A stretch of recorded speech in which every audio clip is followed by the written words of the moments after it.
بسم اللہ الرحمن الرحیم۔ زکوٰۃ کا ایک مسئلہ سن لیجئے۔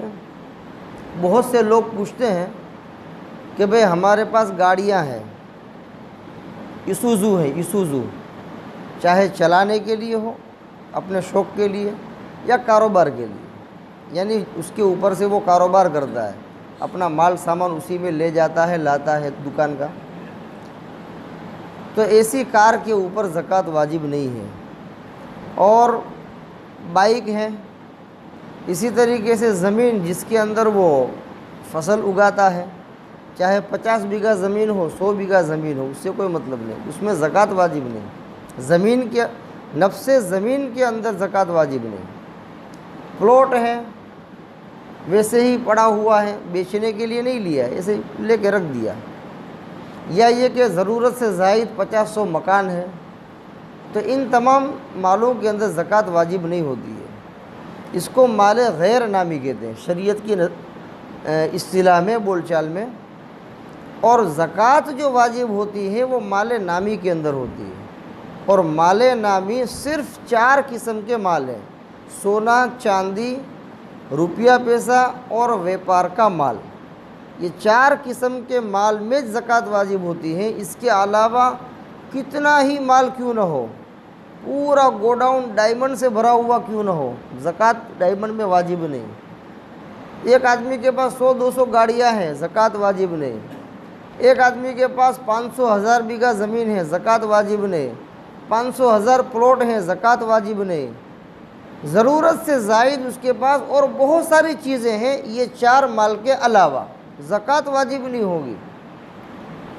لیکن اگر ان مالوں میں سے کسی ایک مال کے اندر کسی ایک مال کے اندر تجارت کی نیت کر لی تو اس صورت کے اندر زکوٰۃ آئے گی۔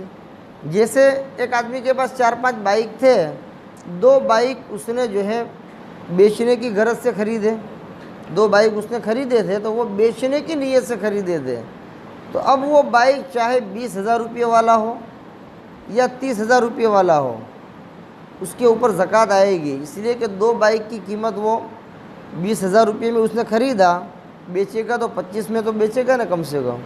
ایک بائک کی قیمت 25,000 ہو گئی اور دوسرے بائک کی 25 ہو گئی، 25 50 نصاب بن گیا، زکوٰۃ بائک کے اندر واجب ہوگی۔ بھئی یہ تو 50,000 کا ہے نا، تب بھی واجب، کیوں؟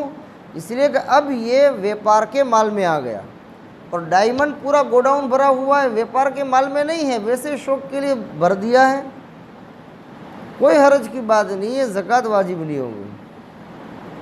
تو دیکھو، اگر ہر بندے کو شریعت کا ہر حکم سمجھ میں آ جائے تو بہت بڑی بات ہے۔ شریعت کے ہر حکم کا دار و مدار عقل کے اندر آ جانے سے نہیں ہے، بہت سارے ایسے احکام ہیں جو عقل سے باہر، اور ویسے بھی جہاں انسان کی عقل پوری ہو جاتی ہے وہاں شریعت کا حکم چالو ہوتا ہے، اس سے سمجھ میں آنا مشکل ہے۔ آ جاوے تو صحیح قسمت، لیکن اس کو اپنے دماغ سے اس کو جو ہے وہ سیٹلمنٹ کرنے کی ضرورت نہیں ہے کہ بھئی 50-60 ہزار میں زکوٰۃ کیوں، اور ڈائمنڈ جو ہے کروڑوں روپے کے بھرے ہوئے ہیں اس میں زکوٰۃ کیوں نہیں۔